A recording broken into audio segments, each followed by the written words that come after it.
ကိုယ်ဝယ်ထားတဲ့ပစ္စည်းကအရန်ကောင်းပါတယ်ဆိုပြီးတော့သူများတွေကိုပါလိုက်ဝယ်ခိုင်းတဲ့လူတစုကတတ်ကိုရှိတယ်။ဥပမာပြောရရင်ဝိတ်ချတဲ့ဖြစ်စဉ်မှာဒီစက်ကိုဝယ်ဒီဆေးကိုတတ်ဒီဟာကိုလှုပ်ဒီလိုလှုပ်လို့ရှိရင်ဒီလောက်တော့ဝိတ်တွေကျပါမယ်ဆိုပြီးတော့လူတွေကိုလိုက်ပြီး force hope တွေပေးတဲ့ group ကတတ်ကိုရှိတယ်။ကျွန်တော်တော့ personal trainer တယောက်ဖြစ်တယ် gym ဖွင့်ထားတဲ့သူတယောက်ဖြစ်တယ် program ရောင်းတဲ့သူတယောက်ဖြစ်တယ်။10စုနှစ်တစ်ခုထိဝိတ်ချတဲ့နီလန်းတွေကိုတစင်တစိုက်လေးလာနေတဲ့သူတယောက်ဖြစ်တာဖြစ်တဲ့အတွက်ကျွန်တော်ကိုဒီပစ္စည်းဝယ်ပါဒီဟာလောက်ပါဟိုဟာလောက်ပါဆိုရင်ဝိတ်ကြပါမယ်လို့လာပြောတဲ့သူတွေကိုကျွန်တော်အမြဲတမ်းတခုံးတည်းပြောလေးရှိတဲ့စကားဂျင်းပါလို့ပဲကျွန်တော်ပြောပါတယ်ဝိတ်ကြတဲ့ဖြစ်စဉ်တွေမှာအစားတောက်လျှော့စားခြင်းနဲ့လေ့ကျင့်ခန်းလုပ်ခြင်းကျွန်တော်ရဲ့ကိုယ်လက်လှုပ်ရှားမှုတွေကိုတိုးမြင့်ခြင်းကသာလဲဝိတ်ကြတဲ့ဖြစ်စဉ်ကိုဖြစ်စေတာကြံတဲ့ဘယ်ရာကမှခမရကိုနီလန်းမှန်အောင်ဝိတ်ချပေးနိုင်မှာမဟုတ်ပါဘူးကျွန်တော်ဒီနေရာမှာခင်ဗျားတို့အမြဲပြောတယ်ဝိတ်ကြတာဝိတ်ချတာဝိတ်ကြသွားတာဝိတ်ချလိုက်လို့ကြသွားတာစသဖြင့်အမြဲတမ်းခေါင်းစဉ်တွေနဲ့အမျိုးမျိုးပြောတတ်ကြပေမဲ့နီလန်းမှန်စွာဝိတ်ချပဲဝိတ်ကြမယ်ဆိုတော့ခေါင်းစဉ်ကလေးကျင်ကန်နဲ့အစားတောက်လျှော့စားခြင်းကလွဲရင်ဘာမှမရှိပါဘူးအဲ့တော့ဟုတ်ပြီကျွန်တော်အရှိမအစားချီသွားတဲ့စကားတွေပြန်ပြောရမယ်ဆိုဒီပစ္စည်းကိုဝယ်ပါဒီစက်ကအရန်ကောင်းတယ်ဒီဆေးကအရန်ကောင်းတယ်ဒီ supplement အရန်ကောင်းတယ်ဒီဟာတော့ဘယ်လိုလုပ်လိုက်လို့ရှိရင်ဘယ်လောက်ထိကောင်းတယ်ပြီးတော့ဒီလောက်ဆောင်ချက်ကိုလောက်ပါအရန်ကောင်းတယ် plank ထောက်ပါဖိုက်ကြတယ်စသဖြင့်တော့ဂျင်းပေါင်းများစွာနဲ့ကျွန်တော်တို့ရှင်တန်နေတဲ့အချိန်မှာတကယ်တက်တဲ့သူရဲ့စကားတွေဟာဘေးရောက်ကုန်တာလဲနှမျောဖို့တိတ်ကောင်းပါတယ်ကျွန်တော်တော့တိတ်ကြီးမဆိုင်တတ်ဘူးကျွန်တော်ရဲ့ client အနေနဲ့ကျွန်တော်ပတ်စံလာပေးတဲ့ client အနေနဲ့ကျွန်တော်လည်းအဆင်ပြေနေပြီးတာပဲတပြားမှမပေးတဲ့ client နေသူတို့ဖြစ်နေတဲ့အပေါ်မှာကျွန်တော်တတ်နိုင်တဲ့လောက်ပဲလိုက်ပြောပေးလို့ရတယ်လိုက်ခံစားပြီးတော့မှာတော့မဟုတ်ဘူးအဲ့တော့โอเคဥပမာတစ်ခုပြောပြမယ်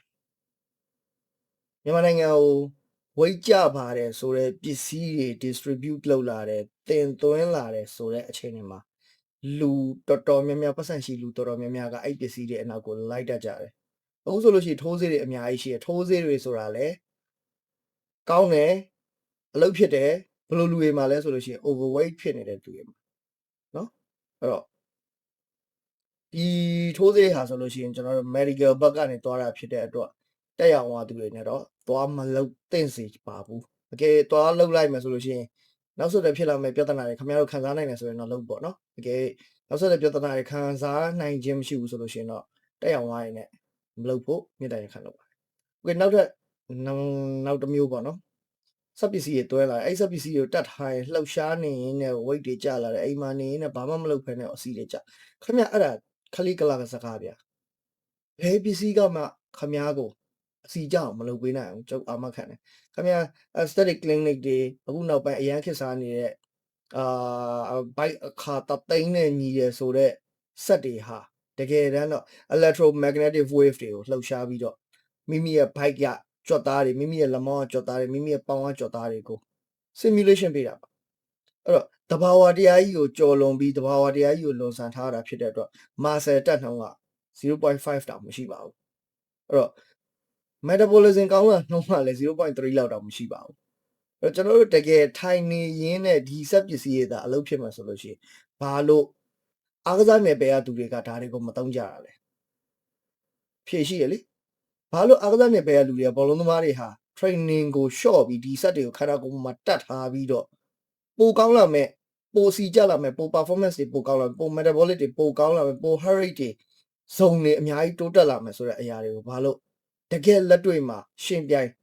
နေကြတဲ့အားကစားသမားတွေဘာလို့မလုပ်ကြရလဲ recovery အနေနဲ့တောင်မှတချို့သူတွေဆိုမထည့်ကြဘူးဥပမာဒူးနာဝါလို့ဒူးနာတစ်ဝိုက်မှာရှိတဲ့ muscle တွေကို simulation ပေးဖို့အတွက်လောက်ကိုသုံးတာမျိုးကိုကျွန်တော်တို့ကလက်ခံတယ်မြင်ရတာလည်းအဆင်ပြေတယ်ဆိုပေမဲ့ဝိတ်ကြပါတယ်ဒီဟာကြီးကိုသုံးလို့ရှိရင်ဘလောက် value အခောက်နဲ့ရိုက်တာနဲ့ညီပါတယ်ဆိုတဲ့ခေါင်းစဉ်မျိုးတွေကကြတော့နည်းနည်းလေးဟာတာဖြစ်စေတယ်အဲ့တော့ဒီစက်တွေဟာကျွန်တော်တို့ဝိတ်ကြစေသလားဆိုတော့ကျွန်တော်အနေ personal preference အရာမကြစေပါဘူး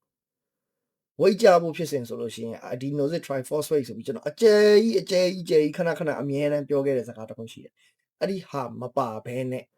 ဆရာအဲ့ဟာဘယ်မှာဝယ်ရမလဲဘယ်မှာဝယ်လို့မရဘူးခမားရဲ့ခန္ဓာကိုယ်ကထွက်လာတဲ့ ATP process ကိုပြောတာပါအလုံးလှုပ်ရှားတဲ့အချိန်မှာထွက်လာတဲ့ biological name တစ်ခုပေါ့ဗျာ အဲ့ဒါကိုပြောတာပါအဲ့တော့ဘယ်မှာမှလည်းဝယ်လို့မရဘူးဘယ်မှာမှလည်းထိုးလို့မရဘူးဘယ်မှာမှလည်းတီထွင်လို့မရဘူးခန္ဓာကိုယ်ကသူ့လိုလိုထွက်လာတယ်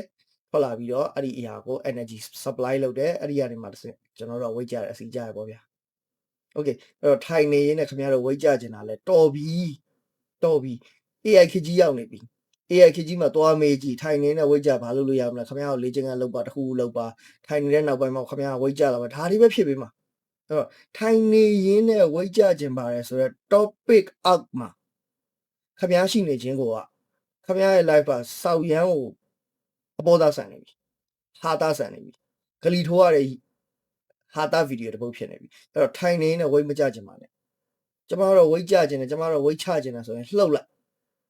ပြေးပလိုက်စားတာရင်နည်းနည်းပါးပါးတိတိတတ်တာဖြစ်သွားအောင်အစီတွေအစိမ့်တွေအချိုးတွေ short စားလိုက်ခင်ဗျားအဲ့ result ရလိမ့်မယ်ကျမတို့ဒီတိုင်းပဲစားနိုင်တယ်ဘလို့မှအဆင်မပြေဘူးလေ့ကျင့်ခန်းလုပ်ဖို့လည်းအချိန်မရှိဘူးခင်ဗျား fuck off ဒီတိုင်းပဲနေအဲ့ဆိုအပိုးတွေလာမပြောနဲ့အဲ့ကျွန်တော်တို့ရိုးရှင်းနေကျွန်တော်တို့ကလှုပ်မယ် short မယ် healthy habit lifestyle သွားမယ်ဆိုလို့ရှိရင် welcome လုပ်တယ်ကျမတော့မအားလို့ဒီတိုင်းလည်းမနေနိုင်ဘူးtraining လည်းမလုပ်နိုင်ဘူးအစားတော့ကလည်းလှုပ်ဖို့အတွက်မအားလို့မချက်ခင်ဗျာဒီတိုင်းနေခင်ဗျာမအားဘူးလားမအားတဲ့အတိုင်းနေဒါပဲ